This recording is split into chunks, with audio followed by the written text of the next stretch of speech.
Excuse me. So I've been seeing a lot of people online talk about Mississippi Valley State University performing at President Trump's presidential inauguration, which is scheduled for January 20th in DC, of course. So a lot of people online saying that Mississippi Valley should not go for some reason. And of course, I go to the comment section and I read what people say. And as a HBCU graduate myself, Grambling State class of 2008, I was like, damn, that's kind of deep, but it's kind of expected.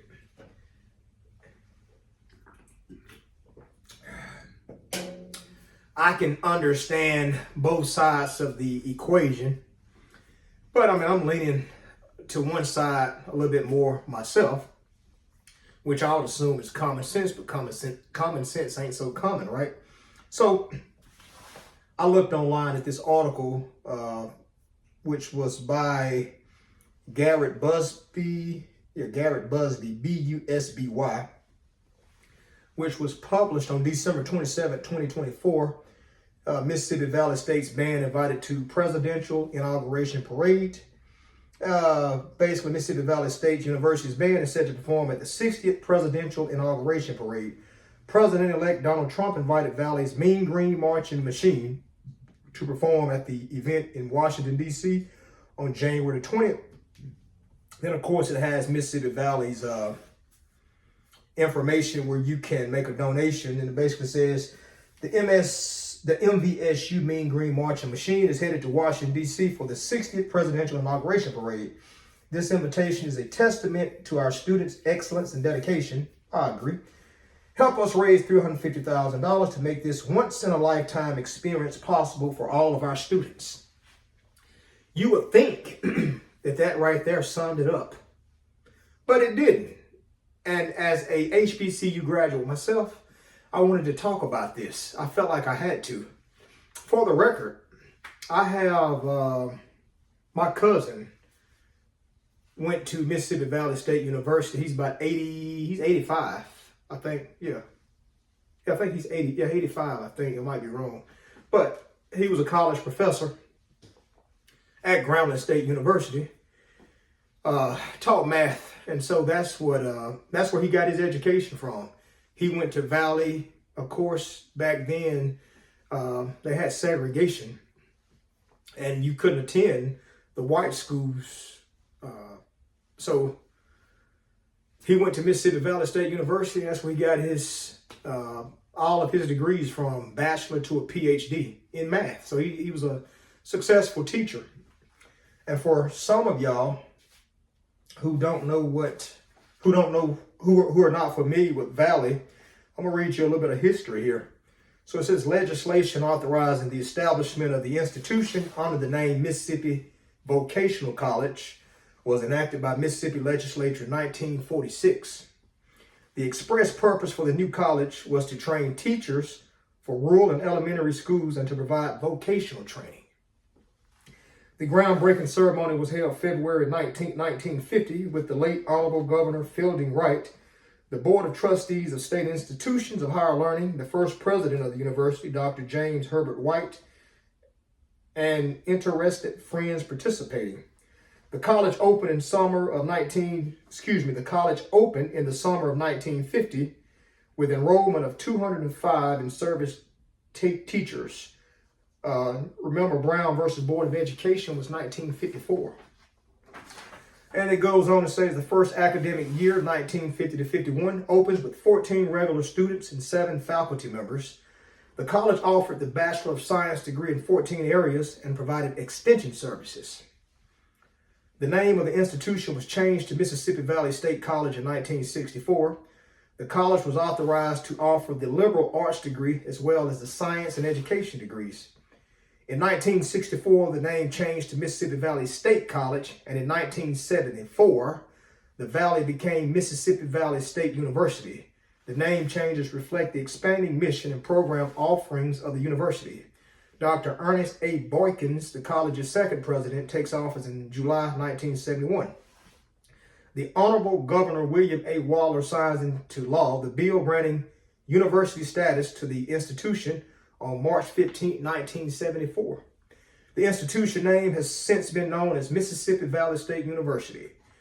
The university began offering its first master's degree in 1976. The university now offers the master's degree in environmental health, elementary education, criminal justice, business administration, special education, rural public policy, and the Master of Arts in Teaching. Still a young university compared to a lot of predominantly white institutions. And so I wanted to read this too. So it says Title III of the Higher Education Act of 1965 was enacted to provide federal assistance for a program to strengthen and improve the academic quality, strengthen the administrative capacity, and establish an endowment fund in order to achieve growth and self-sufficiency.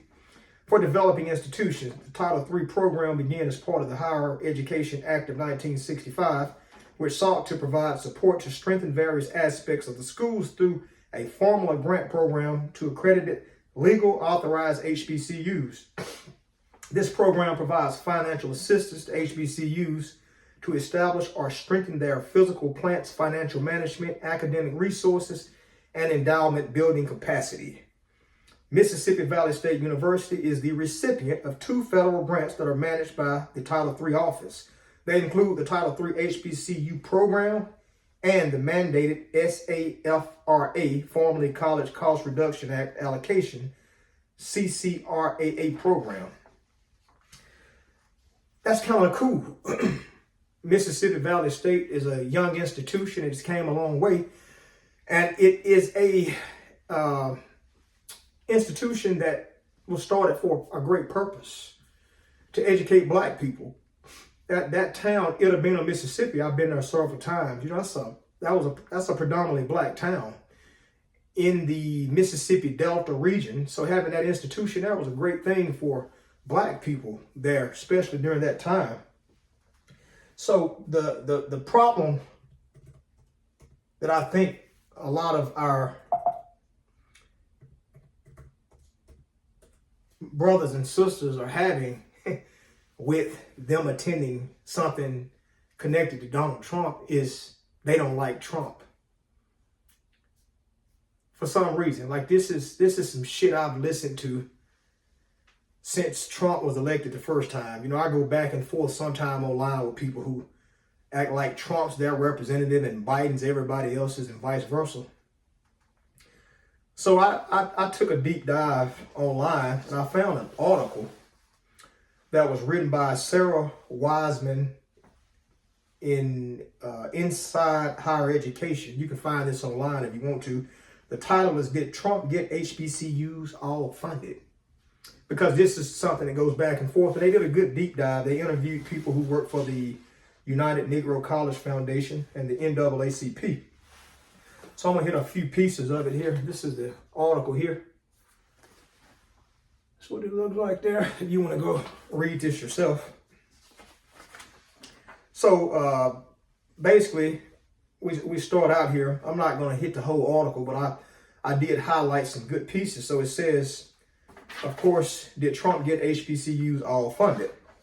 So it wasn't the first time the former president, now Republican nominee, has made bold claims saying he supported HBCUs. So Trump famously said at the Davos Economic Conference in 2020 that he saved HBCUs. That's what he went on record for saying. And everybody who listened to Donald Trump knows Trump is a great salesman. He can sell you a dream. He can sell water to a well. But if you delve deeper into this, so we got Ladrigus Murray, who's the Senior Vice President of Public Policy and Government Affairs at the United Negro College Fund. And basically what he said was he welcomed Biden and Trump's back and forth about who was going to help HBCUs. Because while on one side, everybody talks about Trump being this devil, this evil villain, Biden's ass ain't just no saint now.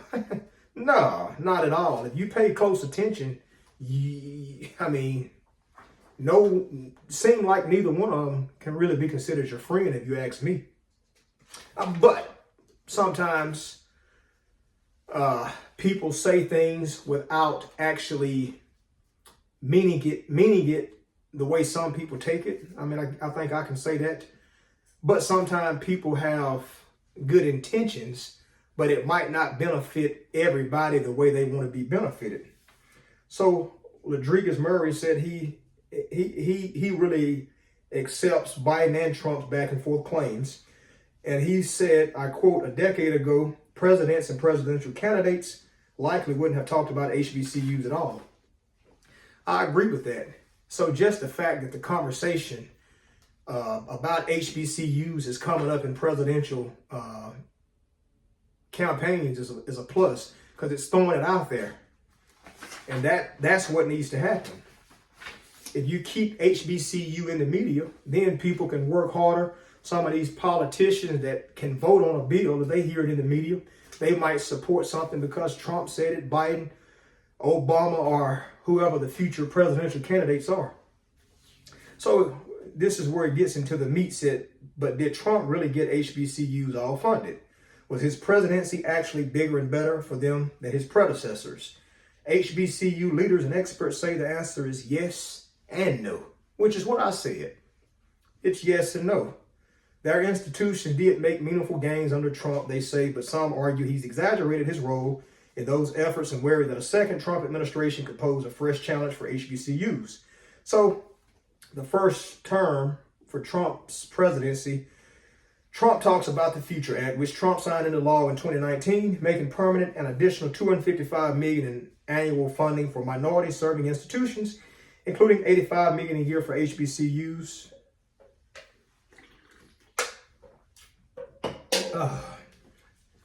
The legislation advanced by a bipartisan group of lawmakers in Congress was widely celebrated at the time by leaders of the chronically underfunded institutions. In 2020, Trump also signed the HBCU Partners Act, which he did, which required certain federal agencies to submit annual plans documenting how they make their grant programs more accessible to HBCUs. Trump also moved the White House initiative on HBCUs out from under the auspices of the Education Department to the White House, which a lot of people were concerned about the Republican Party removing the Department of Education. And so if that was to happen, which Congress has to vote for that to happen, HBCUs would not be affected based off what this is saying here. And it says, which was read as a symbolic gesture, that HBCUs would be a priority. HBCU advocates also applauded policy moves like the restoration of year-round Pell Grants under Trump in 2017, which enabled students to use federal financial aid for summer courses. Federal COVID relief dollars doled out to HBCUs under Trump were especially consequential in keeping them operating, said David Shepard, Chief Business and Legal Officer at the Thurgood Marshall College Fund.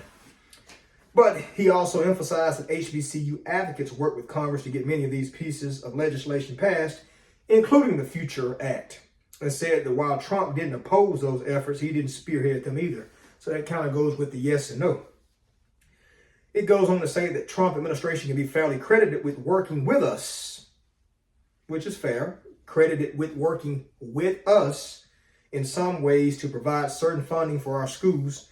And we were able to accomplish some things, Shepard said, but the implication that Trump's administration initiated these policies is where the exaggeration probably rears its head the most. So back to what it said originally, yes and no. So it made note that Trump didn't initiate the policies. So it goes on to say, comparatively more progress was made to further HBCUs under the Biden administration than the Trump. This is what David Shepard said. That's what he says. But Murray said that Trump's budget proposals as president generally called for level funding for HBCUs. Nothing earth-shattering. Rather, HBCUs made funding gains because members of Congress pushed for those increases in final budgets. But Murray does credit Trump with raising the profile of HBCUs by repeatedly talking about them from the bully pulpit. During his presidency, Trump brought up HBCUs as a constant refrain, Murray said, even in unlikely places like states without HBCUs. He maintains that no president, no matter what their race was, has done that before. Back to what we said in the beginning, yes and no. Talking about HBCUs as a plus, that's a good thing. It goes on to say that President Biden took where President Trump left off, and then he continued to walk up a staircase to elevate the institutions. Murray said, noting that both Biden and his vice president, Kamala Harris, made commencement speeches at HBCU graduations this spring. No other president had put HBCU increases in his budget like President Biden has done, point blank, period. Now, what he's saying here that Biden and Kamala Harris made commencement speeches at HBCU graduations this spring. That's a plus. So well, hold on, I'll keep going. I'll read all this before I give you my opinion. It said the Biden administration said in May that it had committed a total of $16 billion to HBCUs from fiscal year 2021 to 2024, an investment the president referenced, though he misstated the amount.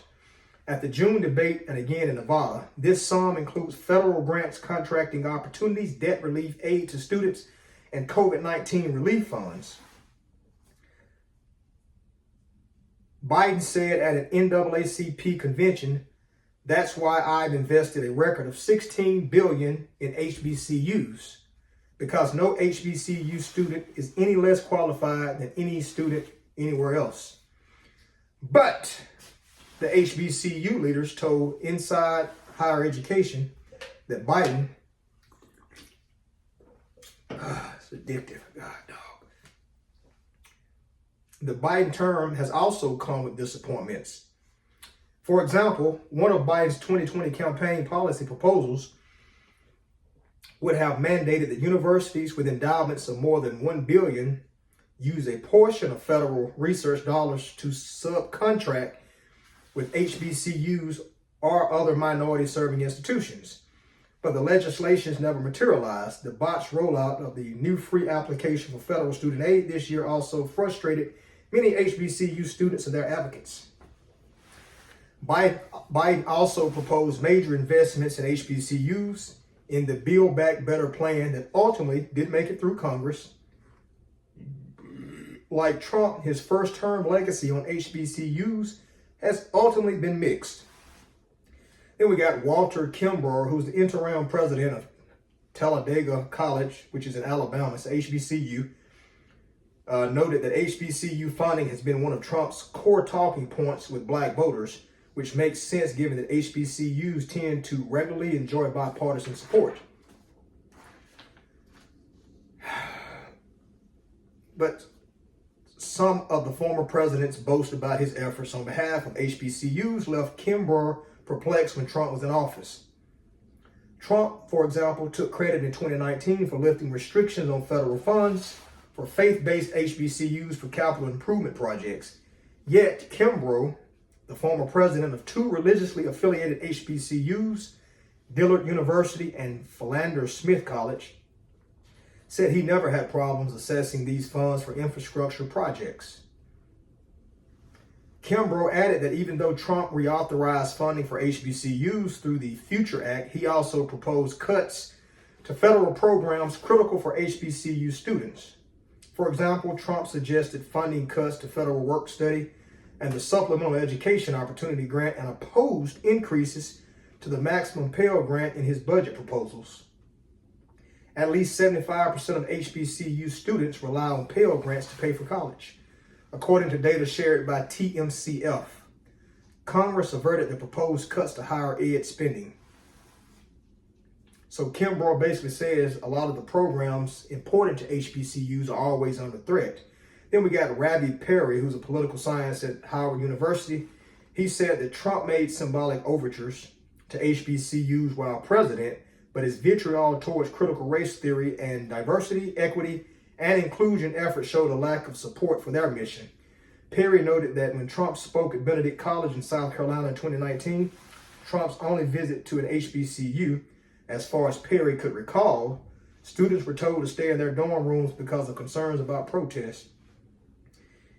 Any of his rhetoric that's anti-DEI, any of his rhetoric that's anti-CRT, all of that is anti-HBCU, Perry said. Then we got David Shepard, who says he hopes that HBCUs would score some legislative wins in the second Trump term, just as they did during the first, but he also worries that Trump could try to make cuts to Pell and other programs that benefit HBCU students, which would be devastating for both our students and our schools. He's also concerned that work undertaken by Biden administration to address HBCU underfunding could be discontinued under Trump, especially if the Republican nominee makes good on his promise to disband the Department of Education, which, if you go back to the beginning, Trump was trying to move something directly to where the president would be over it, basically. And that's pretty much all. It ends with Perry also believes HBCUs aren't immune from the negative attitudes towards higher ed coming out of the Republican Party right now. He noted that Trump's pick for vice president, Ohio Senator J.D. Vance, has in the past referred to professors and universities writ large as the enemy. For higher ed, it will be a disaster if Trump wins in November, Perry predicted, and because HBCUs are already under-resourced and stretched thin. He said, where there is a cold in higher ed, there is a flu in HBCUs. I was looking for something here. Let me get this here.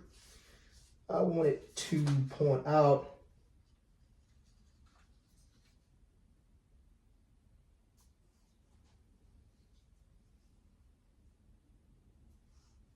Okay, I think I did. I covered that about Biden. Biden administration said in May that it had committed a total of roughly $16 billion to HBCUs from 2021 to 2024, investment that the president referenced, though he misstated the amount at the June debate and again in Nevada.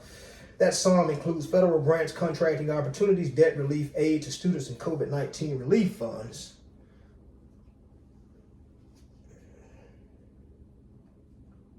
Yeah, HBC leaders told Inside Higher Ed that Biden's terms also come with disappointments. For example, one of Biden's 2020 campaign policy proposals would have mandated that universities with endowments of more than $1 billion use a portion of federal research dollars to subcontract with HBCUs or other minority-serving institutions, but the legislation never materialized.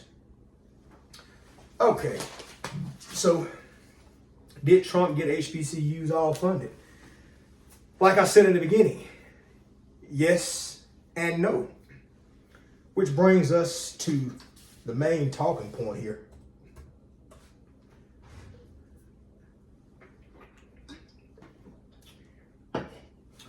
Should Mississippi Valley State's band turn down Trump's invitation? Hell no, man, in my opinion. Let me tell you why. So this right here that I'm finna read you is on Mississippi Valley State's website, right? It says that fall 2023 unduplicated enrollment of 2,196 students represents an increase of 317 students, or 16.8%. Over the fall 2022 enrollment, 1,879 students, it is a 28.1% higher than the spring 2023 enrollment of 1,714 students. 61% of the students are commuters. Approximately 847, which is 39%, live on campus.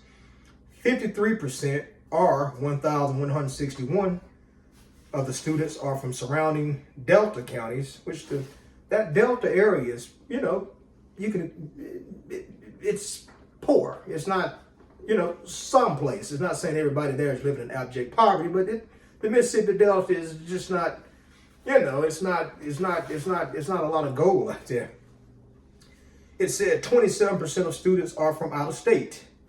Most are from Tennessee, which was 192, Louisiana, which had 85, Texas 65, Georgia 44, and there were 18 international students. France and Nigeria each have 4 students. 9% of students are other race, including 105 white students. So it's not just an institution that's 100% black. It's predominantly black, like Grambling. It's predominantly black, but not 100% black. So you got 105 white students. There are 635 new students. 561 are undergraduates, first-time freshmen, new transfers, non-formal students, and 74 graduates who represent 29% of total enrollment. So you got to give credit to Mississippi Valley State University because the fall 2023 enrollment was an increase. That's good. It's an increase. That means more people are enrolling. Now you got 75% of the students on financial aid. You got 75% of the students are on financial aid. And it says on their website, if you want to fact check me and check this out here, it says before aid, $21,154. The average cost after aid is $10,000, and the acceptance rate is 65%. What is that? IPEDS, yeah. 65% acceptance rate. Before aid, $21,154. Average cost after aid is $10,000. That's not a lot. That's not a lot. So back to the original question. For those people online saying that if Mississippi Valley State University is for the culture and for the people and they don't want to be sellouts, they should turn down the invitation and not have anything to do with the Republican Party or Donald Trump. That has got to be the most ass-backwards, socially immature nonsense I've ever heard in my life. I've never, people are so stupid. You don't even understand politics. Basically, you don't even supposed to focus on the candidate that much, because the parties, that's why you have Democratic Party and the Republican Party. I mean, the president can have a lot of influence on the party as a whole, but online people are saying that you shouldn't be associated with this because of Donald Trump. Back to what we said here, Mississippi Valley State University, as small as it is, I mean, we're talking basically less than 3,000 students. I mean, this is not a very big institution, people. I mean, I'm not pulling this out of my ass here. This is a very small institution. So if you get an opportunity, to perform at a presidential inauguration, why would you not take it? See, you got to get out of your emotions and stop being socially immature and stupid, which I'll do another podcast on socially immature, because that's what this is. On the Mississippi Valley State flyer, they said, help us raise $350,000 to make this once in a lifetime experience possible for all of our students. That's what they said, which is what it is. Once in a lifetime. Do you know how many universities around the world that you can invite to some shit like this? I mean, I don't work at Grambling State, but I damn sure will bet you if Grambling get invited, we going. You better get out your damn feelings. Why in the hell would you have a university this small, less than 3,000 people, in Inauguration, Mississippi, and you say they shouldn't go? But then 75% of the goddamn college, 75% of the students use financial aid. Make it make sense. I mean, what is this? Somebody that's, I mean, I'm gonna be myself here. I'm gonna speak my mind. What is this? Some pro-black group of people that grew up on welfare or something? Talking? It better not be. What is this? Some like pro-black group of people that grew up single parent home, welfare, and went to school and ate free lunch, that's trying to say what you not going to be associated with? Make this make sense. Why would you not go? This right here is about to be an opportunity for you to showcase your university, your alumni, your colors, your programs. It's just like anything else. It's like an individual trying to become a singer and they get invited to goddamn sing the national anthem at the presidential inauguration or something. Why would you not go? Why would you say they shouldn't go? You got, what did I say here? There are 18 international students, France and Nigeria. Each have 4 students. You don't think people in foreign countries are going to watch this? This is your opportunity to showcase your university and market yourself. If the band do a good job, or just being there, it's a marketing tool that you can put on your college website. So I don't understand why some black people would say they shouldn't go because of Trump. Hey, you ain't got nowhere else. I mean, where else you going? You think everybody at Ole Miss likes Donald Trump?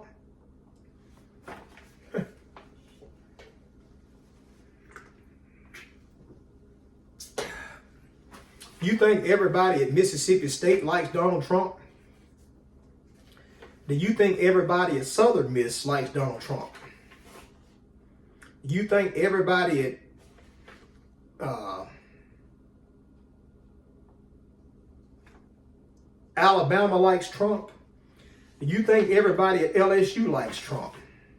Do you think everybody at University of Arkansas likes Trump? Do you think everybody at the University of Tennessee likes Trump? Do you think everybody at University of Texas at Austin like Trump? Hell no. But I guarantee you, if they get an invitation to go, as a goddamn institution, I bet you they go. Who wouldn't go? Only a damn fool. And when you got an institution with less than 3,000 people, and 75% of the students are on financial aid, do you think you really got room to be choicy? When you go, you need to take your PR person and you need to take a bunch of pictures. You need to be promoting this on your website. Hopefully somebody in Nigeria, France, Asia, Europe, everywhere across the globe is watching and say, I'm going to apply for that university, because universities get a lot of money for foreign students, I'm told.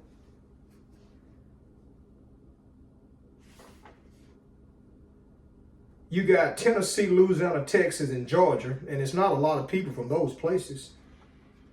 You don't think this might spark a light in somebody and they say, hey, you know what? I want to go to an HBCU. I'm going to go to that university there. That's how things work. Excuse me. That's how things work all the time. People, you know how many people go to Colorado now just because Deion Sanders is there? They don't give a damn about Colorado. They just want to be where it's popping. You got Colorado, which was a predominantly white institution, and it still is. You got 5-star athletes going to Colorado. You got African American students who can't even play sports that want to go to Colorado. So why is Mississippi Valley State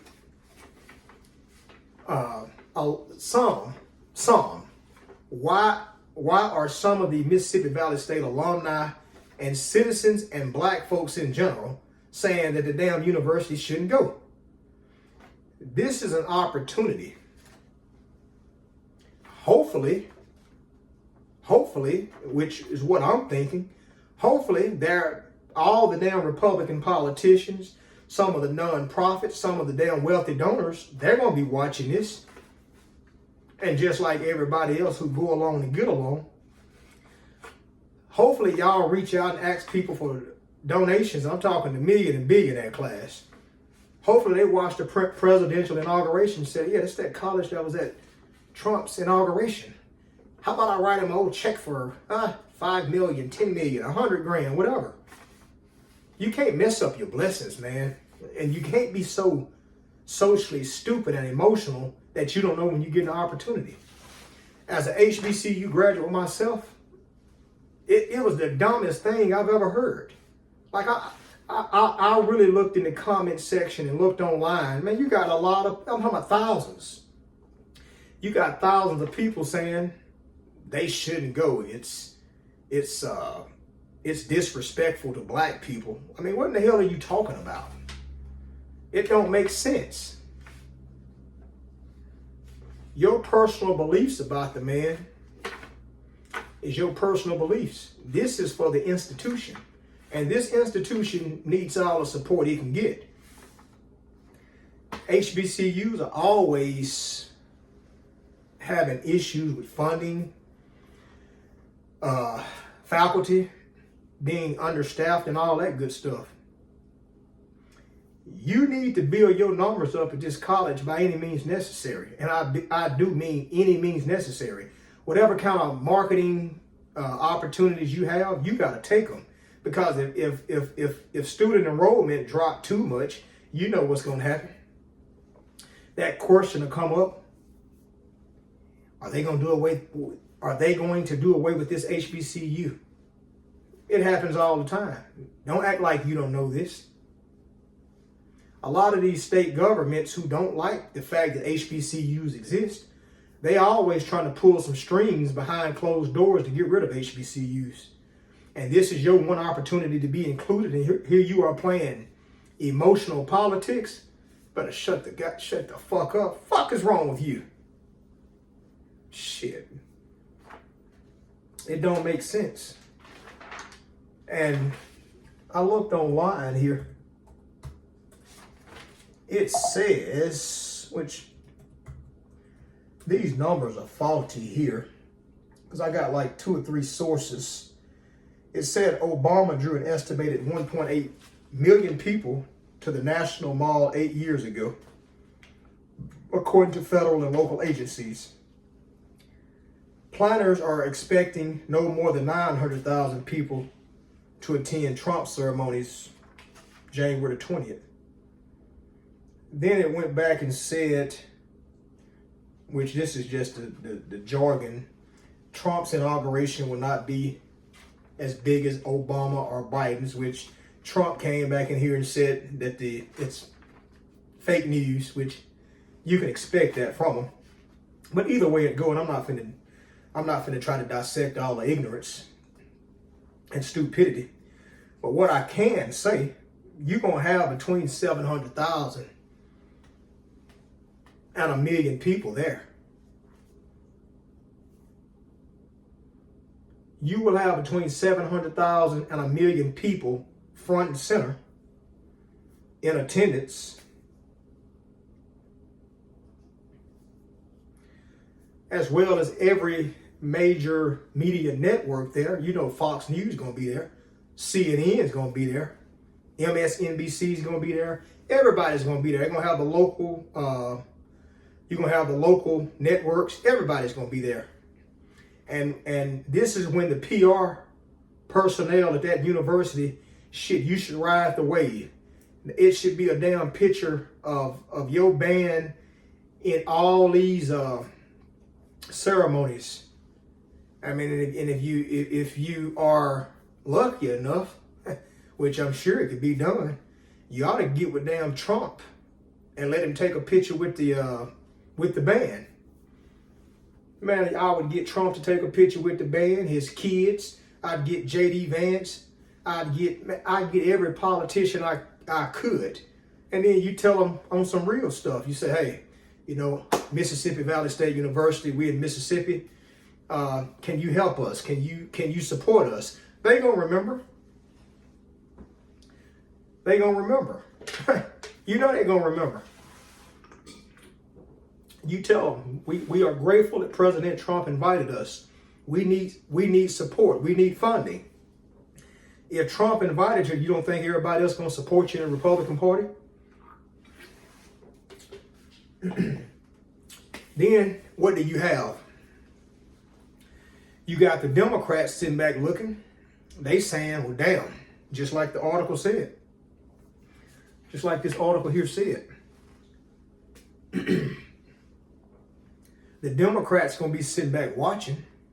Now they know they got to compete with you.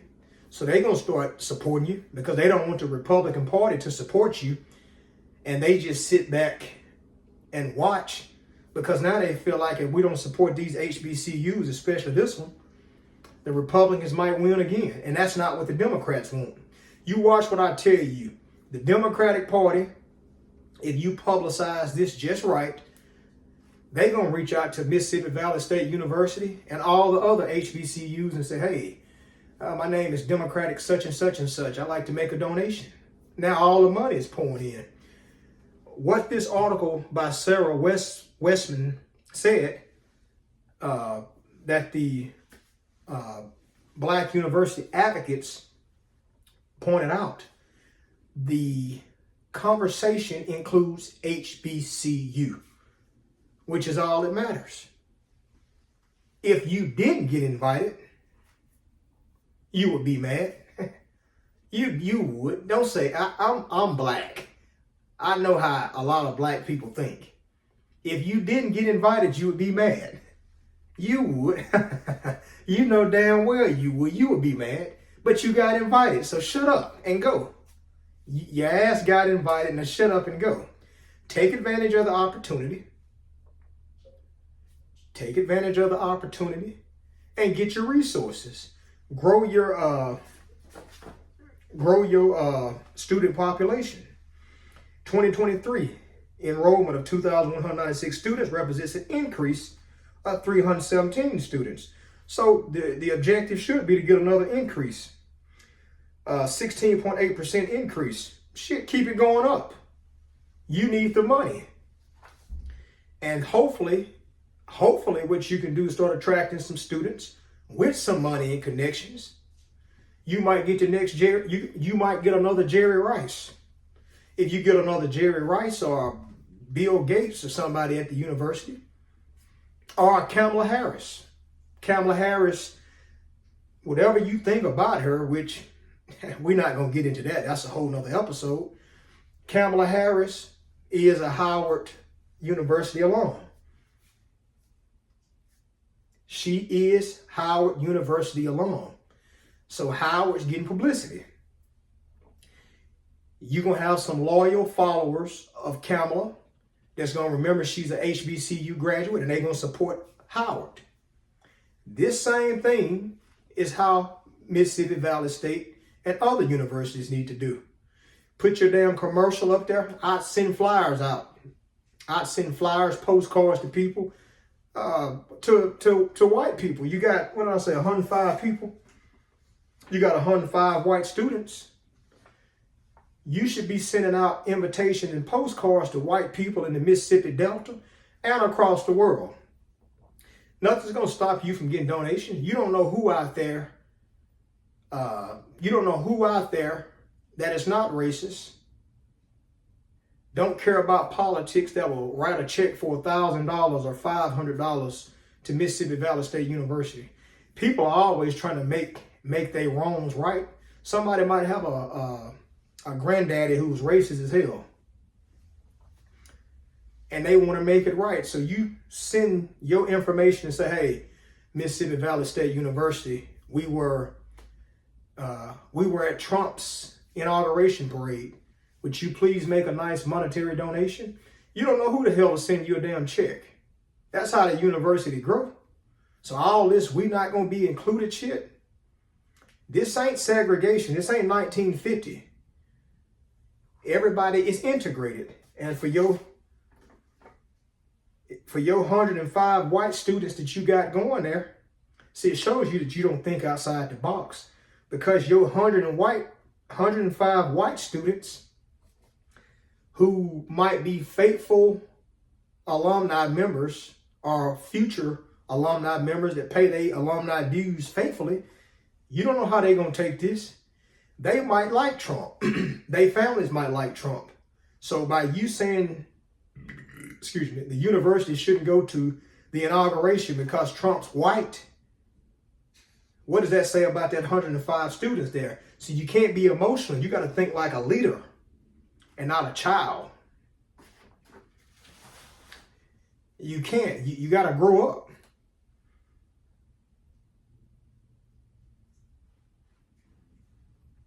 And out of that 105 white students, I'm sure over time that number will increase. It will. If the institution continues to grow, then you'll look up one day and you can compare it to the other universities in the state of Mississippi, like Ole Miss, Mississippi State, and Southern Miss. You got more money, more resources. You can't depend on the government for everything. Some of the stuff that HBCUs go through, white institutions would go through the same stuff. But the difference is some white institutions have big donors. You got people who donate their life insurance policies to some universities when they die. I got my master's degree from another institution, and I heard the professor say some millionaire died, and in his will, he left the institution $10 million. $10 million. It's his alumni. So you can't be emotional and stupid when you're talking about what you're not going to participate in. Because where else are you being invited to?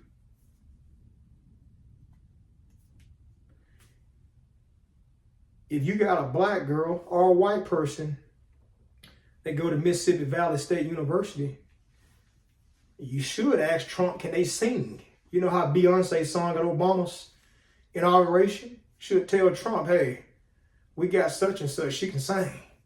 He will. He would do it. All you got to do is ask. And I don't know him personally. Don't care about getting acquainted with him or nothing. I just sit back and watch stuff. And what I'm saying is you can't be emotional. You can't keep being stupid. So that's my take. It's something that I saw so much online. I had to say something. I want to hear your opinion. What do you think? Because it's not one or two people who say the band shouldn't go. It's a lot. And I understand. I understand both parts of it. I do. I understand. But I do not necessarily agree with what you're saying, because I feel like, as an HBCU graduate myself, this is the opportunity that you cannot let get away. You got to use this. I mean, you don't get presidential inaugurations every day. Like they said on the flyer, once in a lifetime. So they understand. I think if it was that bad, I don't think the institution would allow them to go. So let me know what y'all think in the comment section. Take care.